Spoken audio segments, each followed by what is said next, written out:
Hey everybody, this is John Tate from Frehley.com, and you're watching episode 14 of Frehley.com on YouTube. Today, the songs that I thought I would cover for you are two of Ace's songs off of the Unmasked record, which of course was not hugely successful here in North America, but everywhere else in the world it was massive. The one song that Ace recorded on there, Talk to Me, became a staple of his live performances today. And I personally think it's a great, straight-ahead, straight-up rock and roll tune. I really like it. It's one of my favorite songs.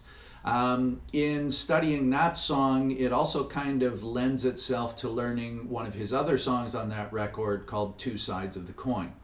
The reason to focus in on both of these songs is because they are both done in the same tuning. Now, a lot of the videos of tribute bands and guys that I've seen trying to demonstrate this song and things like that, and please guys, I'm not trying to be critical here, I'm just telling you how it is. They're done incorrectly. And the reason that they're done incorrectly is because of the tuning on the guitar. Both of those songs, Talk to Me and Two Sides of the Coin, were recorded in what's called open G tuning. And if you don't do the open G tuning, you'll never be able to get the songs to sound exactly right. What is open G tuning? Really simple. You tune your A string down a whole step to G, and you tune your high E string down a whole step to D. So then the guitar sounds like this.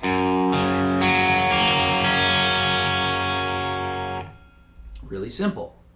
We're not worrying about the bass E string in this. The reason for that is, as I mentioned on the website when I was talking about the Mini Explorer, which is the guitar that Ace used to play Talk to Me live in concert, the bass E string was removed from the guitar altogether. Also, if you watch the official video for the song, you can see that there's no low E string on Ace's Black Custom that he plays in the video. There's no low E string on there either. If you watch the modern day video of him playing this song, which I think was from late 2011, you can actually see that the bass E string, his guitar tech has pulled it up and wrapped it around the toggle switch here, loosened it all the way off and put it up here. The reason being is that in open G tuning, you don't use the low E string. It doesn't factor into the equation at all. So we're not going to play it. If you really want to do something with it, just in case you hit it when you're playing that song, tune it down a whole step to D as well. Like that. And that way it'll sort of save you. The chord positions for this song are, or these songs, are exactly the same as any other chord positions. The only thing that simplifies it is the fact that for most of the bar chords, instead of playing in your normal position like this or like this, you just play with a bar across, just your index finger. That's all it takes, okay? It's actually interesting to point out, and I'll just go on a side note here a little bit, Paul Stanley used open G tuning on the song on his solo record called It's Alright, this one.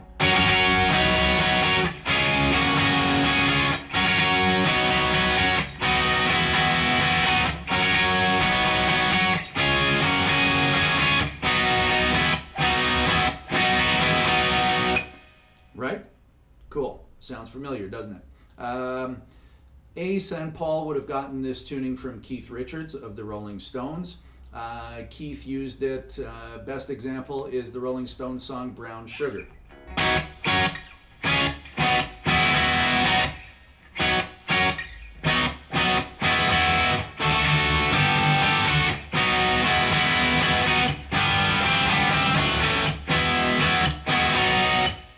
Right? Simple. So, again, the chord positions that Ace uses in Talk to Me and Two Sides of the Coin are exactly the same. The D, the chord rooted off of the D. The open, just index finger bar chord, and then the sus chords. Just like when you're playing Shock Me. So, Two Sides of the Coin. very simple. The basic body of the song is...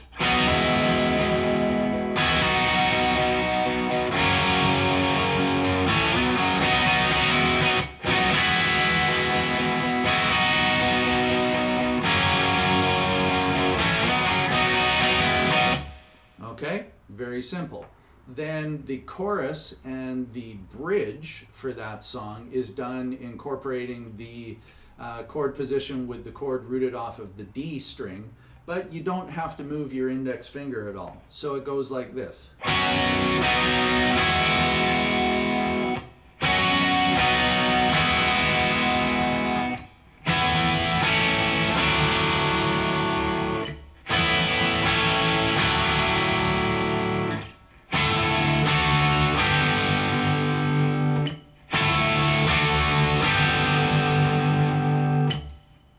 It's that simple. That's how you play those chords, and that's how you get the structure for the song Talk to Me. It's all in the tuning, guys. It's that simple, and that's what makes the difference to make that song sound right or make it sound half-assed, for lack of a better phrase. The guitar solo, it doesn't follow the typical pentatonic positions. I'm just thinking about it. I don't know that guitar solo very well, but it jumps around a little bit. Let me see if I can play it for you here.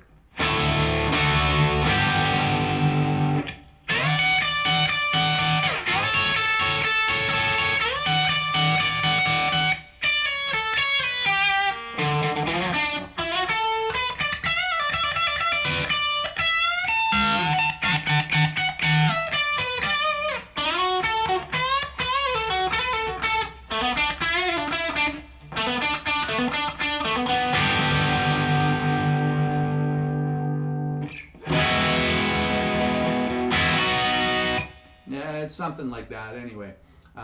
Like I said, I don't know that guitar solo very well. I've never actually played this song live before anywhere, so I think that's close anyway. But you can see that it doesn't really follow the typical first position pentatonics that Ace would always use. So again, the key element, the most important element to this song, to Talk to Me, and Two Sides of the Coin, which I'll show you in a second, is the open G tuning. It's that simple, guys. Done. So, Two Sides of the Coin. How do we play that? It's a little different, but it also incorporates the same chord positions and a couple of little different ones here. So I'll show you how to do them. We start the song out. The first chord on Two Sides of the Coin, what we're doing is 7th fret on the D string and 7th fret on the B string. So you've got the open G in the middle there and the open D, which is your high E string. Interesting sounding chord. But that's the first chord for the song, so it goes like this.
Now, one of the key things that I should point out about that song is that although Ace's guitar is tuned to open G, Paul Stanley's guitar is still tuned to regular half-step down tuning. So in the chorus, Paul's guitar takes over a little bit of the lead guitar part, and he's playing some of the extra riffs that you can't play when you're tuned to open G like this. So Ace just plays very simple parts like I just played, and Paul plays the other parts that you're hearing in standard tuning. The coolest part about Two Sides of the Coin, the part that I like the most, is the bridge. And until you play it in open G tuning, anybody who's tried to learn it, I can almost guarantee you that you've given up in frustration, because it's impossible to play and make it sound right unless you're in open G tuning. Once you're in open G tuning, it's very, very simple. We start up here on the 10th fret, and the chord positions are basically just the bar on the 10th fret, and then the sus on the 12th and 11th frets. And then we're just dropping the ring finger down onto the G string and open again. So we're getting this overall sound.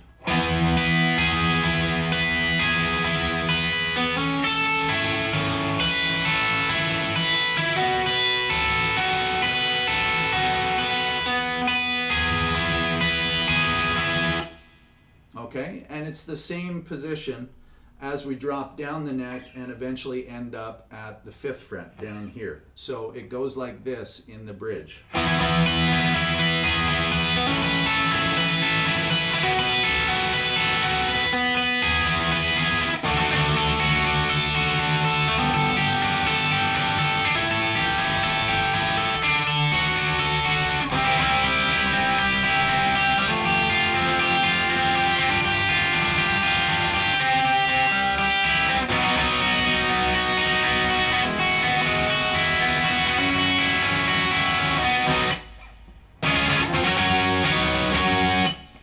Okay, and that's really it. I love that part of the song, the big tom fills that Anton Fig did on the recorded version and everything like that. Fantastic. And I love that bridge piece as well. Like I said, if you play that and talk to me in open G, that should open the doors for you guys to play those songs correctly.